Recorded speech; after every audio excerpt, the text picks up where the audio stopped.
ଗ୍ରହଣ କରିଥିବା କାରଣ ପୁଣି ଥରେ ସରସ୍ୱତୀ ଶିଶୁ ମନ୍ଦିର ଭୀମଟାଙ୍ଗିର 33ତମ ବାର୍ଷିକ ଉତ୍ସବ শুভেচ্ছা এবং অভিনন্দন। ଭୀମଟାଙ୍ଗି ଭୁବନେଶ୍ୱର।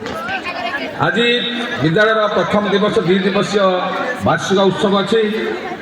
ପ୍ରଥମ ଦିବସରେ ଯେଉଁମାନେ ଅଛନ୍ତି ଜ୍ୟେଷ୍ଠ ଶ୍ରେଷ୍ଠ ବିଜ୍ଞ ପ୍ରାଜ୍ଞ ମଞ୍ଚାସୀନ ଅତିଥିମାନଙ୍କୁ ଆମେ ମଧ୍ୟ ସ୍ୱାଗତ ଜଣାଉଛୁ ଏବଂ କିଛି କଥା ରଖିବା ପୂର୍ବରୁ ଆମର ଯାହା ବିଧି ଅଛି ପରମ୍ପରା ଅଛି ଆମେ ସେହି କ୍ରମରେ ଯାଉଛୁ। ପୃଥିବୀର ଆଦ୍ୟଧ୍ୱନି ପରମ ବ୍ରହ୍ମ ଓମ୍ ଜଗଦମ୍ବା ଜଗଦାତ୍ରୀ ଭାରତ ମାତା ବିଦ୍ୟାଦାୟିନୀ ମା ସରସ୍ୱତୀ ମଞ୍ଚାସୀନ ସମସ୍ତ ଅତିଥି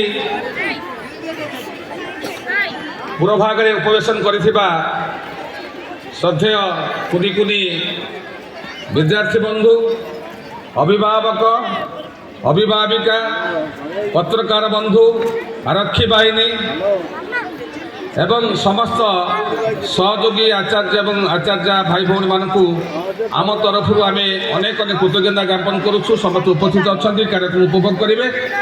ଆଜି ପ୍ରଥମ ଦିବସ, ସେଇ କହିବା ପୂର୍ବରୁ ଖାଲି ଗୋଟିଏ କବିତା କୁନ୍ତଳା କୁମାରୀ ସାବନ୍ତଙ୍କର ଆମେ ଗୋଟିଏ ପଦ ଖାଲି ଗାଉଛୁ। ଏହି ଭାରତବର୍ଷ କେତେ ମହାନ ଥିଲା ଏବଂ ଭାରତୀୟମାନଙ୍କ ଭିତରେ କି ପ୍ରକାର ବିଚାର ଥିଲା, ସେଇଥିରୁ ଗୋଟିଏ ପଦ ଖାଲି ଆମେ ଆବୃତ୍ତି କରୁଛୁ। ସମସ୍ତେ ଶୁଣିବେ ସେ ଗୀତର ମହତ୍ଵ କ'ଣ ଥିଲା ଏବଂ ସେହି ପ୍ରକାର ମଣିଷ ବର୍ତ୍ତମାନ ସମାଜ ପାଇଁ ଆବଶ୍ୟକ ଅଛି, ଯାହାଫଳରେ ଭାରତବର୍ଷ ସମଗ୍ର ବିଶ୍ୱରେ ଏକ ଶ୍ରେଷ୍ଠ ଦେଶ ଭାବରେ ଗଢ଼ି ଉଠିବ। ଆମେ ସେଇଥିରୁ ଗୋଟିଏ ପଦ ଖାଲି ଆବୃତ୍ତି କରୁଛୁ। ସେ କବିତାଟି ଏହି ପ୍ରକାର ଅଛି। ତୁହି ଦେବ ଭୂମି তুই জন্মভূমি তুই মো ভারত মা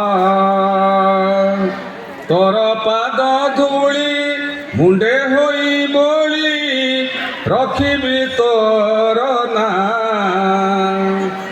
এত চেতনা গর্ভা মাটি কেউঠি হজিছি খুঁজি দে মোর চেতনার চাবিকাঠি চেতনার চাবিকাঠি।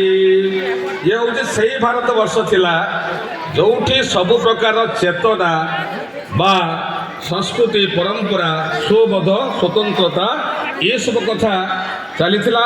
ଆଉ ଏ ବର୍ଷ ହେଉଛି ସବୁଠାରୁ ବଡ଼ ବର୍ଷ ଯେ ଭାରତବର୍ଷ ଏକ ସ୍ୱର୍ଣ୍ଣିମ କାଳଖଣ୍ଡ ଭିତରେ ଅତିକ୍ରମ କରୁଛି, ଗତି କରୁଛି।